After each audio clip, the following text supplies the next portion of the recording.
ಪ್ರೀತಿಯಲ್ಲಿ ಮೋಸ, ಸ್ನೇಹದಲ್ಲಿ ದ್ರೋಹ, ಮದುವೆ ನಂತರ ವಿಚಿತ್ರ ಸಂಕಷ್ಟ ಇದೇನಾ ತುಲಾ ರಾಶಿಯವರ ಜೀವನ? ಯಾರ ಮುಂದೆಯೂ ಹೇಳಿಕೊಳ್ಳದ ನೋವು ತುಲಾ ರಾಶಿಯವರಿಗೆ ಯಾಕೆ? ಆತ್ಮೀಯ ತುಲಾ ರಾಶಿಯವರೇ, ನೀವು ಸಾಕ್ಷಾತ್ ಧರ್ಮ ಮತ್ತು ನ್ಯಾಯದ ಪ್ರತೀಕ. ಜಗತ್ತಿನ ಯಾವುದೇ ಸಮಸ್ಯೆ ಇರಲಿ, ಅದನ್ನು ತೂಗಿ ಆಳೆದು ಸರಿಯಾದ ತೀರ್ಪು ಕೊಡುವ ಅದ್ಭುತ ಶಕ್ತಿ ನಿಮಗಿದೆ. ನಿಮ್ಮ ನಗುವಿನಲ್ಲಿ ಒಂದು ಆಕರ್ಷಣೆ ಇದೆ, ನಿಮ್ಮ ಮಾತಿನಲ್ಲಿ ಒಂದು ಸೌಜನ್ಯವಿದೆ. ಜಗಳ ಆಡುವವರನ್ನು ಒಂದು ಮಾಡುವ, ದ್ವೇಷಿಸುವವರನ್ನು ಪ್ರೀತಿಸುವಂತೆ ಮಾಡುವ ಮಾಂತ್ರಿಕ ಶಕ್ತಿ ಇರೋದು ಕೇವಲ ತುಲಾ ರಾಶಿಯವರಿಗೆ ಮಾತ್ರ. ಆದರೆ ಆತ್ಮೀಯ ತುಲಾ ರಾಶಿಯವರಿಗೆ ನಿಮ್ಮನ್ನು ನೀವೇ ಕೇಳಿಕೊಳ್ಳಿ. ಇಡೀ ಜಗತ್ತಿನ ಸಮಸ್ಯೆಯನ್ನು ಬಗೆಹರಿಸುವ ನೀವು ನಿಮ್ಮ ಸ್ವಂತ ಬದುಕಿನ ಸಮಸ್ಯೆಯನ್ನು ಯಾಕೆ ಬಗೆಹರಿಸಿಕೊಳ್ಳಲು ಆಗುತ್ತಿಲ್ಲ? ಶುಕ್ರದೆಸೆಯ ಆಶೀರ್ವಾದ ಪಡೆದ ನೀವು ಐಷಾರಾಮಿ ಜೀವನ ನಡೆಸಬೇಕಾದವರು. ಆದರೆ ಇಂದು ಯಾಕೆ ಮನಃಶಾಂತಿ ಇಲ್ಲದೆ, ನಿದ್ದೆ ಇಲ್ಲದೆ ಒದ್ದಾಡುತ್ತಿದ್ದೀರಿ? ಎಲ್ಲರಿಗೂ ಒಳ್ಳೆಯದನ್ನೇ ಬಯಸುವ ನಿಮಗೆ ಬದುಕಿನಲ್ಲಿ ಪದೇ ಪದೇ ಮೋಸವೇ ಯಾಕೆ ಉಡುಗೊರೆಯಾಗಿ ಸಿಗುತ್ತಿದೆ? ತುಲಾ ರಾಶಿಯವರೇ, ಇವತ್ತು ನೀವು ಒಂದು ಕಹಿ ಸತ್ಯವನ್ನು ಜೀರ್ಣಿಸಿಕೊಳ್ಳಲೇಬೇಕು. ನಿಮ್ಮ ಜೀವನದಲ್ಲಿ ಈಗ ಆಗುತ್ತಿರುವ ಅವಮಾನಗಳಿಗೆ, ಸೋಲುಗಳಿಗೆ ಅಥವಾ ಆರ್ಥಿಕ ಕಷ್ಟಗಳಿಗೆ ಬೇರೆ ಯಾರೂ ಕಾರಣರಲ್ಲ, ಸಾಕ್ಷಾತ್ ನೀವೇ ಕಾರಣ. ಹೌದು, ನಿಮ್ಮ ಉದ್ಧಾರವನ್ನು ತಡೆಯುತ್ತಿರುವುದು ನಿಮ್ಮ ಶತ್ರುಗಳಲ್ಲ, ಬದಲಾಗಿ ನಿಮ್ಮ ಸ್ವಭಾವದಲ್ಲೇ ಬೆರೆತು ಹೋಗಿರುವ ಒಂದು ಮಾರಕವಾದ ದೌರ್ಬಲ್ಯ. ಈ ಒಂದು ಗುಣ ನಿಮ್ಮನ್ನ ಎಷ್ಟು ಕುರುಡರನ್ನಾಗಿ ಮಾಡಿದೆ ಅಂದರೆ, ಹಗಲಿನಲ್ಲಿ ನಿಮ್ಮ ಕಣ್ಣ ಮುಂದೆಯೇ ನಿಮ್ಮ ಬದುಕನ್ನು ಯಾರೋ ದೋಚಿಕೊಂಡು ಹೋಗುತ್ತಿದ್ದರೂ ನೀವು ಸುಮ್ಮನೆ ನೋಡುತ್ತಾ ನಿಂತಿದ್ದೀರಿ. ಆ ಒಂದು ಗುಣ ಯಾವುದು? ದೇವತೆಗಳಂತೆ ಬದುಕಬೇಕಾದ ನಿಮ್ಮನ್ನ ಇಂದು ಸಾಮಾನ್ಯನಿಗಿಂತ ಕೀಳಾಗಿ ಬದುಕುವಂತೆ ಮಾಡಿರುವ ಆ ರಹಸ್ಯವೇನು? ಮತ್ತೆ ನೀವು ಶುಕ್ರನಂತೆ ಹೊಳೆಯಬೇಕಾದರೆ ಮಾಡಬೇಕಾದ ಬದಲಾವಣೆ ಏನು? ಈ ವಿಡಿಯೋದಲ್ಲಿ ಎಳೆ ಎಳೆಯಾಗಿ ಬಿಚ್ಚಿಡಲಿದ್ದೇವೆ. ಇದನ್ನ ಅರ್ಧಕ್ಕೆ ನಿಲ್ಲಿಸಬೇಡಿ, ಯಾಕಂದ್ರೆ ಇದು ನಿಮ್ಮ ಮುರಿದು ಹೋದ ಮನಸ್ಸಿಗೆ ಸಂಜೀವಿನಿ ಆಗಬಲ್ಲದು. ಆ ಕರಾಳ ದೌರ್ಬಲ್ಯದ ಬಗ್ಗೆ ತಿಳಿಯುವ ಮೊದಲು ಜಗತ್ತು ನಿಮ್ಮನ್ನ ಯಾಕೆ ಇಷ್ಟಪಡುತ್ತೆ ಅನ್ನೋದು ನಿಮಗೆ ಗೊತ್ತಿರಬೇಕು. ತುಲಾ ರಾಶಿಯವರೇ, ನಿಮ್ಮ ರಾಶಿಯ ಚಿಹ್ನೆಯ ತಕ್ಕಡಿ ಅಂದ್ರೆ ಬ್ಯಾಲೆನ್ಸ್ ಎಂತಹ ಒತ್ತಡದ ಪರಿಸ್ಥಿತಿಯಲ್ಲೂ ನೀವು ತಾಳ್ಮೆ ಕಳೆದುಕೊಳ್ಳುವುದಿಲ್ಲ. ಮೊದಲನೆಯದಾಗಿ ನಿಮ್ಮ ರಾಜತಾಂತ್ರಿಕತೆ ಮತ್ತು ಸೌಜನ್ಯ. ಯಾರ ಮನಸ್ಸಿಗೂ ನೋವಾಗದಂತೆ ಮಾತನಾಡುವ ಕಲೆ ನಿಮಗೆ ರಕ್ತಗತವಾಗಿ ಬಂದಿದೆ. ಎದುರಾಡಿ ಎಷ್ಟೇ ಕೋಪದಲ್ಲಿದ್ದರೂ ನಿಮ್ಮ ಒಂದೆರಡು ಪ್ರೀತಿಯ ಮಾತುಗಳಿಂದ ಅವರನ್ನು ತನ್ನಗಾಗಿಸಬಲ್ಲ ಶಕ್ತಿ ನಿಮಗಿದೆ. ಎರಡನೆಯದಾಗಿ ನಿಮ್ಮ ಸೌಂದರ್ಯ ಪ್ರಜ್ಞೆ ಮತ್ತು ಸ್ವಚ್ಛತೆ. ನೀವು ಇರೋ ಜಾಗ, ನೀವು ಧರಿಸುವ ಬಟ್ಟೆ, ನೀವು ಆಡುವ ಮಾತು, ಎಲ್ಲದರಲ್ಲೂ ಒಂದು ಅಚ್ಚುಕಟ್ಟುತನ ಇರುತ್ತದೆ. ಕೊಳಕುತನವನ್ನ, ಗಲಾಟೆಯನ್ನ ನೀವು ದ್ವೇಷಿಸುತ್ತೀರಿ. ಇದೇ ಕಾರಣಕ್ಕೆ ಜನ ನಿಮ್ಮನ್ನ ಸುಸಂಸ್ಕೃತರು ಅಂತ ಕರೀತಾರೆ.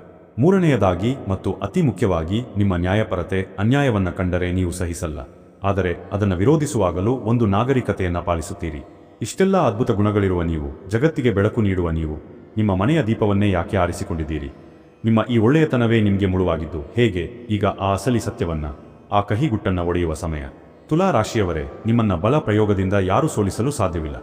ಆದರೆ ನಿಮ್ಮನ್ನ ಕಣ್ಣೀರು ಹಾಕುವಂತೆ ಮಾಡುತ್ತಿರುವುದು ನಿಮ್ಮ ಆ ಒಂದು ಮಾರಕ ದೌರ್ಬಲ್ಯ. ಅದೇ ನಿರ್ಧಾರ ತೆಗೆದುಕೊಳ್ಳಲಾಗದ ಗೊಂದಲ ಮತ್ತು ಎಲ್ಲರನ್ನೂ ಮೆಚ್ಚಿಸಲು ಹೋಗುವ ದಾಸ್ಯದ ಮನೋಭಾವ. ಕೇಳಲು ಇದು ಸಣ್ಣ ವಿಷಯ ಅನಿಸಬಹುದು, ಆದರೆ ಇದೇ ನಿಮ್ಮ ಬದುಕಿನ ಶಾಪ. ತುಲಾ ರಾಶಿಯವರಿಗೆ ಪ್ರತಿಯೊಂದು ವಿಷಯದಲ್ಲೂ ಗೊಂದಲ. ಇದನ್ನ ಮಾಡಲಾ ಅಥವಾ ಅದನ್ನ ಮಾಡಲಾ? ಇದು ಸರಿಯಾ ಅಥವಾ ಅದು ಸರಿಯಾ? ಈ ಗೊಂದಲದಲ್ಲೇ ನೀವು ಬದುಕಿನ ಅರ್ಧ ಸಮಯವನ್ನ ವ್ಯರ್ಥ ಮಾಡುತ್ತೀರಿ. ಅಷ್ಟೇ ಅಲ್ಲ, ನೀವು ಯಾರಿಗೂ ಇಲ್ಲ ಎಂದು ಹೇಳಲಾರಿರಿ. ಯಾರಾದರೂ ಬಂದು ಸಹಾಯ ಕೇಳಿದರೆ, ನಿಮ್ಮ ಹತ್ತಿರ ಸಮಯ ಇಲ್ಲದಿದ್ದರೂ, ನಿಮ್ಮ ಜೇಬಲ್ಲಿ ಹಣ ಇಲ್ಲದಿದ್ದರೂ, ನಿಮ್ಮ ಸುಖವನ್ನು ತ್ಯಾಗ ಮಾಡಿ ಅವರಿಗೆ ಸಹಾಯ ಮಾಡುತ್ತೀರಿ. ಯಾಕೆ ಗೊತ್ತಾ? ಎಲ್ಲಿ ನಾನು ಇಲ್ಲ ಅಂದರೆ ಅವರು ಬೇಜಾರು ಮಾಡ್ಕೊಳ್ತಾರೋ, ಎಲ್ಲಿ ನಾನು ಕೆಟ್ಟವನಾಗುತ್ತೇನೋ ಅನ್ನೋ ಭಯ ನಿಮ್ಮದು. ಈ ಎಲ್ಲರಿಗೂ ಒಳ್ಳೆಯವನಾಗಬೇಕು ಅನ್ನೋ ಹುಚ್ಚುತನ ಇದೆಯಲ್ಲ, ಇದೇ ನಿಮ್ಮನ್ನ ಸರ್ವನಾಶ ಮಾಡುತ್ತಿರೋದು. ನೀವು ಬೇರೆಯವರ ಖುಷಿಗಾಗಿ ನಿಮ್ಮ ಆತ್ಮಗೌರವವನ್ನೇ ಒತ್ತೆ ಇಡುತ್ತೀರಿ.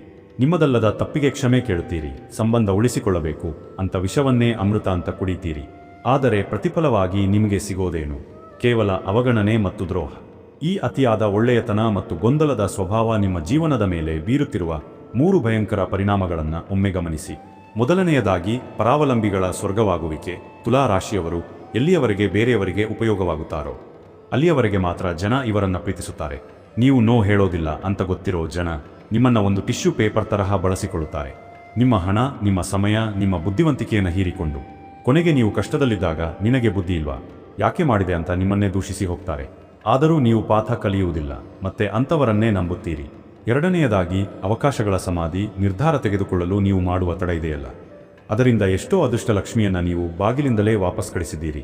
ಅತಿಯಾಗಿ ಯೋಚನೆ ಮಾಡುತ್ತಾ ಹೀಗಾದ್ರೆ ಹೇಗೆ, ಹಾಗಾದ್ರೆ ಹೇಗೆ ಅಂತ ಲೆಕ್ಕ ಹಾಕ್ತಾ ಕೂರುತ್ತೀರಿ.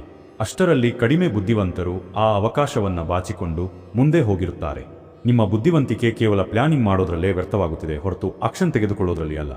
ಮೂರನೆಯದಾಗಿ, ಒಳಮನಸ್ಸಿನ ನರಕ. ಹೊರಗೆ ಎಲ್ಲರ ಜೊತೆ ನಗುತ್ತಾ ಇರುವ ನೀವು ಒಳಗೆ ಅಳುತ್ತಿರುತ್ತೀರಿ. ನನ್ನನ್ನು ಯಾರೂ ಅರ್ಥ ಮಾಡಿಕೊಳ್ಳುತ್ತಿಲ್ಲ, ನಾನು ಎಲ್ಲರಿಗೂ ಇಷ್ಟೆಲ್ಲ ಮಾಡಿದರೂ ನನಗೇಕೆ ಈ ಶಿಕ್ಷೆ ಅನ್ನೋ ಕೊರಗು ನಿಮ್ಮನ್ನ ದಿನೇ ದಿನೇ ಕೊಲ್ಲುತ್ತಿದೆ. ನಿಮ್ಮತನವನ್ನೇ ಕಳೆದುಕೊಂಡು ಬೇರೆಯವರಿಗಾಗಿ ಬದುಕುವ ಬೊಂಬೆಯಾಗಿದ್ದೀರಿ. ತುಲಾ ರಾಶಿಯವರೇ, ಸಾಕು ಮಾಡಿ ಈ ತ್ಯಾಗವನ್ನ. ನಿಮ್ಮ ಒಳ್ಳೆಯತನಕ್ಕೆ ಬೆಲೆ ಇಲ್ಲದ ಜಾಗದಲ್ಲಿ ನಿಮ್ಮತನವನ್ನು ತೋರಿಸುವ ಸಮಯ ಬಂದಿದೆ. ನೀವು ಮತ್ತೆ ಎದ್ದು ನಿಲ್ಲಬೇಕು. ನಿಮ್ಮ ರಾಷ್ಟ್ರಾಧಿಪತಿ ಶುಕ್ರನಂತೆ ಮತ್ತೆ ಮಿನುಗಬೇಕು. ಅಂದರೆ ಈ 3 ಕಠಿಣ ನಿರ್ಧಾರಗಳನ್ನು ಹಿಂದೆ ತೆಗೆದುಕೊಳ್ಳಿ. ಮೊದಲನೆಯದಾಗಿ, ನಿರ್ದಾಕ್ಷಿಣ್ಯವಾಗಿ ತಿರಸ್ಕರಿಸುವುದನ್ನು ಕಲಿಯಿರಿ. ಯಾರು ನಿಮ್ಮ ಸಮಯವನ್ನ, ಶಾಂತಿಯನ್ನ ಹಾಳು ಮಾಡುತ್ತಾರೋ ಅವರಿಗೆ ಮುಖಕ್ಕೆ ಹೊಡೆದಂತೆ ನನ್ನಿಂದ ಆಗಲ್ಲ ಎಂದು ಹೇಳುವುದನ್ನು ಕಲಿಯಿರಿ. ನೀವು ಕೆಟ್ಟವರಾದರೂ ಪರವಾಗಿಲ್ಲ, ನಿಮ್ಮ ನೆಮ್ಮದಿಗಿಂತ ದೊಡ್ಡದು ಯಾವುದೂ ಇಲ್ಲ. ನೆನಪಿಡಿ, ಜಗತ್ತನ್ನು ಮೆಚ್ಚಿಸಲು ನೀವು ಹುಟ್ಟಿಲ್ಲ. ನಿಮ್ಮ ಬೌಂಡರಿಯನ್ನು ನೀವೇ ಹಾಕಿಕೊಳ್ಳಿ. ಆಗ ಮಾತ್ರ ಜನ ನಿಮಗೆ ಬೆಲೆ ಕೊಡುತ್ತಾರೆ. ಎರಡನೆಯದಾಗಿ, ತ್ವರಿತ ನಿರ್ಧಾರಗಳೇ ಯಶಸ್ಸಿನ ಕೀಲಿಕಾಯಿ. ಇಂದಿನಿಂದ ಅತಿಯಾಗಿ ಯೋಚನೆ ಮಾಡುವುದನ್ನು ಬಿಡಿ. ಯಾವುದೇ ಅವಕಾಶ ಬಂದರೆ, ಅದು 70% ಸರಿ ಇದೆ ಅನಿಸಿದರೆ ಮುನ್ನುಗ್ಗಿ. ತಪ್ಪು ನಡೆದರೆ ತಿದ್ದಿಕೊಳ್ಳೋಣ. ಆದರೆ ಯೋಚನೆ ಮಾಡುತ್ತಾ ಕೂತು ಸಮಯ ವ್ಯರ್ಥ ಮಾಡಬೇಡಿ. ನಿಂತ ನೀರು ಕೊಳೆಯಾಗುತ್ತೆ, ಹರಿಯುವ ನೀರು ಮಾತ್ರ ಪವಿತ್ರ. ಹಾಗೆಯೇ ಆಕ್ಷನ್ ತೆಗೆದುಕೊಳ್ಳುವ ತುಲಾ ರಾಶಿಯವರು ಮಾತ್ರ ಗೆಲ್ಲುತ್ತಾರೆ. ಮೂರನೆಯದಾಗಿ, ಸ್ವಯಂ ಪ್ರೀತಿ ಮತ್ತು ಸ್ವಾರ್ಥ. ಹೌದು, ನೀವು ಸ್ವಲ್ಪ ಸ್ವಾರ್ಥಿಗಳಾಗಬೇಕು. ನಿಮ್ಮ ಸಂಪಾದನೆಯನ್ನ, ನಿಮ್ಮ ಪ್ರೀತಿಯನ್ನ ಮೊದಲು ನಿಮ್ಮ ಮೇಲೆ ಖರ್ಚು ಮಾಡಿ. ನೀವು ಚೆನ್ನಾಗಿದ್ದರೆ ಮಾತ್ರ ಜಗತ್ತು ಚೆನ್ನಾಗಿ ಕಾಣುತ್ತೆ.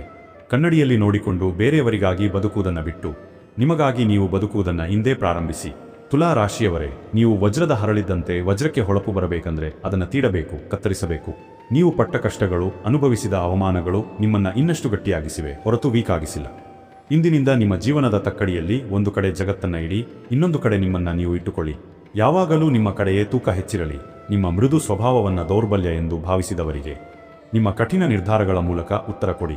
ನಿಮ್ಮನ್ನ ಕಡೆಗಣಿಸಿದವರು, ನಿಮ್ಮನ್ನ ಬಳಸಿಕೊಂಡು ಬಿಸಾಡಿದವರು ನಾಳೆ ನಿಮ್ಮ ಯಶಸ್ಸನ್ನ ಕಂಡು ಸಾಲಿನಲ್ಲಿ ಬಂದು ನಿಲ್ಲುವಂತೆ ಬೆಳೆಯಿರಿ.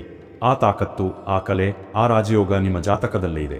ಬೇಕಾಗಿರೋದು ಕೇವಲ ಎಚ್ಚೆತ್ತುಕೊಳ್ಳುವ ಮನಸ್ಸು. ಸ್ನೇಹಿತರೆ, ಈ ವಿಡಿಯೋದಲ್ಲಿ ಹೇಳಿದ ಮಾತುಗಳು ನಿಮ್ಮ ಜೀವನಕ್ಕೆ ಹತ್ತಿರ ಅನಿಸಿದರೆ, ಹೌದು ನಾನು ಕೂಡ ಇದೇ ತಪ್ಪನ್ನ ಮಾಡ್ತಿದ್ದೆ ಅಂತ ನಿಮಗನಿಸಿದರೆ, ದಯವಿಟ್ಟು ಈ ವಿಡಿಯೋಗೆ ಒಂದು ಲೈಕ್ ಮಾಡಿ. ನಿಮ್ಮ ಲೈಕ್ ನಮಗೆ ಇಂತಹ ಆಳವಾದ ಸತ್ಯಗಳನ್ನು ಹುಡುಕಿ ತರಲು ಸ್ಫೂರ್ತಿ ನೀಡುತ್ತದೆ. ಮತ್ತು ತುಲಾ ರಾಶಿಯವರೇ, ನಿಮ್ಮಂತೆಯೇ ನೋವು ಅನುಭವಿಸುತ್ತಿರುವ, ದಾರಿ ಕಾಣದೇ ಇರುವ ನಿಮ್ಮ ಸ್ನೇಹಿತರಿಗೂ ಈ ವಿಡಿಯೋವನ್ನು ಶೇರ್ ಮಾಡಿ. ಜ್ಯೋತಿಷ್ಯದ ಜೊತೆಗೆ ಜೀವನದ ಪಾಠವನ್ನು ಕಲಿಯಲು, ನಿಮ್ಮ ಬದುಕಿನ ರಹಸ್ಯಗಳನ್ನು ಪ್ರತಿವಾರ ತಿಳಿದುಕೊಳ್ಳಲು ಈಗಲೇ ನಮ್ಮ ರಾಶಿ ಮಾಸ್ಟರ್ ಚಾನೆಲ್ ಅನ್ನು ಸಬ್ಸ್ಕ್ರೈಬ್ ಮಾಡಿ. ಮರೆಯದೆ ಬೆಲ್ ಐಕಾನ್ ಒತ್ತಿ. ನಿಮ್ಮ ಜೀವನದ ಯಾವ ಘಟನೆ ನಿಮಗೆ ಹೆಚ್ಚು ನೋವು ತಂದಿದೆ, ಅಥವಾ ನೀವು ಇನ್ಮುಂದೆ ಯಾವ ಬದಲಾವಣೆ ಮಾಡಿಕೊಳ್ಳುತ್ತೀರಿ ಎಂಬುದನ್ನು ಕಮೆಂಟ್ ಮೂಲಕ ನಮಗೆ ತಿಳಿಸಿ. ನಿಮ್ಮ ಗೆಲುವೇ ನಮ್ಮ ಗುರಿ. ಸರ್ವೇ ಜನ ಸುಖಿನೋ ಭವಂತು. ಮುಂದಿನ ವಿಡಿಯೋದಲ್ಲಿ ಭೇಟಿಯಾಗೋಣ.